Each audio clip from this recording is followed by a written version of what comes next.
But what the success or lack thereof for the Dallas Cowboys is going to come down to whether or not that defense really is what we think they are.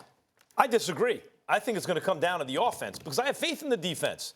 You look at, like, when you have Jalen Smith and Van Der Esch at linebacker, forget about DeMarcus Lawrence, by the way. You got a first-round cornerback who can play. But Sean Lee, you know how good Sean Lee was? Very Sean good, Lee's just always getting hurt. He's an afterthought on this because they got two young studs even better right now. Sean Lee, he's not what he once was, but he's really, really good. You don't even think about him when you talk about this defense. I think the defense will be fine. What it's going to come down to in the team, and I'll prove it to you right now, why don't we believe in the Cowboys? What's the number one reason? You can talk about the fans. You can talk about Damian Wood. Jason Garrett as a coach. And what are we really talking about? Not really calling plays, isn't that Kellen Moore? Right. That's what I'm – Kellen Moore now. Did a great job week one, but – Kellen – It's the Giants. Your Giants. Okay. Yeah. Everyone want to make my points for me? Sorry. I spoke once the whole show. I'm sorry, Max. Kellen Moore. You actually talk a lot more these days. I spoke twice. We don't mind now. Well, go ahead. I'm sorry, Mom. I'm sorry, Max. Go ahead. Kellen Moore showed something week one, not just Dak Prescott and these guys. The issue with the Cowboys is they were a run-centric team who also wouldn't go on 4th and 1 in pivotal positions, so they were a conservative run-centric team. And the offense wasn't dynamic enough to really win, put you over the top in this NFL. When you look at the Rams, when you look at the Patriots and teams like that, the Chiefs. If the Cowboys are now a dynamic offense and they have the weapons, they have guys in the receiving court with upside beside Amari Cooper.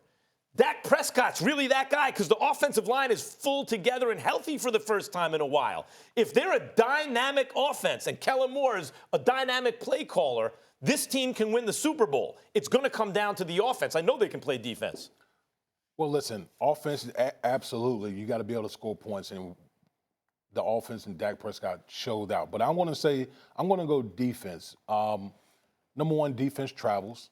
When you get to the latter point of the year, you know, offense tends to slow down a little bit, and that's where defense usually comes up and creates big moments for teams.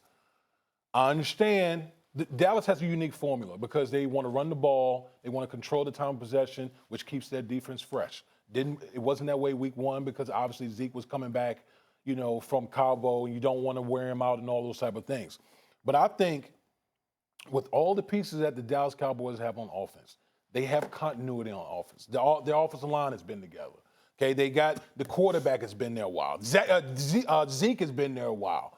I think defensively, if their defense is playing at an elite level, which they were last year, to me, I think that's when you start really talking about the Cowboys being a Super Bowl team. We all know about the running game. We all know about Amari Cooper, Dak Prescott, but I don't think enough has been talked about as far as their defense is concerned and how great they've been on that side of the football. Listen, yes, but I'm giving you that. The Cowboys turned that narrative around a couple years ago for good reason. They have a lot of talent on the defense. What I'm saying is this. Yeah, we know about Zeke and everything and that kind of offense. If this can be a dynamic offense capable of winning a shootout against the elite teams, the Cowboys can win a Super Bowl. If not, I'm telling you they won't. And that's really, more than anything, the criticism of Jason Garrett. The offense has stalled. Well, first of all, that's not accurate because the criticism of Jason Garrett has always been there. A matter of fact, he's actually an afterthought, believe it or not.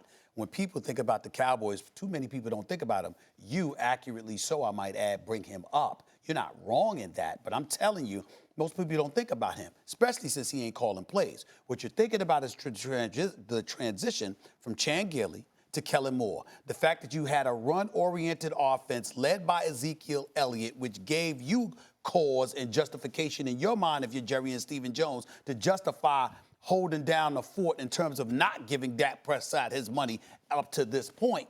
And now you got a guy in Kellen Moore who's going to be a bit more pass happy, a bit more risque, looking to throw the ball downfield after you acquired Amari Cooper 7 games into the season last year. So now that we've got Amari Cooper and we've seen the elevation of Gallup because he clearly looks better now, and at least in one game, than he did last year, and you've got your security blanket in Jason Witten in short yardage situations, okay? And Randall Cobb is an upgrade in the slot over a Cole Beasley. The Dallas Cowboys mentality is Dak Prescott has no excuse. Let's find out what he is. Let's see what Kellen Moore is, because we're not thinking about Jason And Garrett. if they are, and that's what I'm saying. And It's if not they Jason are Garrett. the best versions of what they can be, they're a legit Super Bowl But guess contender. what? It's going to also save Jason Garrett's job, I even agree. if he don't have much to do with By this the way, that's success. why I'm bringing up the offense. That's what I'm saying. If Kellen Moore's calling plays in a dynamic offense, it's totally different. You know why defense goes with, I mean, obviously running game and defense, it's obvious why they go together. But one of the reasons you design an offense that way is you're not great everywhere you look. So if you don't have a dynamic quarterback or receivers, you can win with the run game and defense. Or you can have a dynamic offense. But if that's the case, what are the odds that you have enough talent on your defense? The Cowboys have been built as a running team, but they're so loaded in terms of talent, both sides of the ball. They're going to be able, if they can pull it off with the play calling, to be, and Dak can do it, a dynamic offense with a stout defense who can run if they want. Well, here's the thing, and the reason I go back to defense is, do we think that Dak Prescott can put up those type of performances that he put up against the Giants week in and week out? Ding, ding. What's the answer?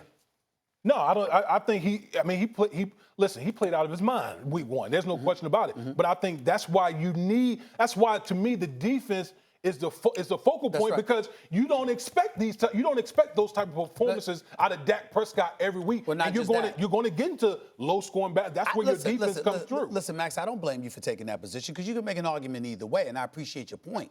My response is, none of that matters if their defense stinks. None of it. Sure, of course. You ain't got to. Now, we've seen elite defenses win championships with a suspect offense. We have never seen somebody win a championship, even as an elite offense, with a highly suspect defense. Case in point would be the great Dan Marino, one of the greatest ever. Mark Super Duper, Mark Clayton. They even had that cat Chuck Muncie coming out of the backfield for a couple of years. Dan Fouts in San Diego, Air Corps Yellow, whatever. Their defenses stunk. Thank you so much for watching ESPN on YouTube. For more sports highlights and analysis, be sure to download the ESPN app. And for live streaming sports and premium content, subscribe to ESPN Plus.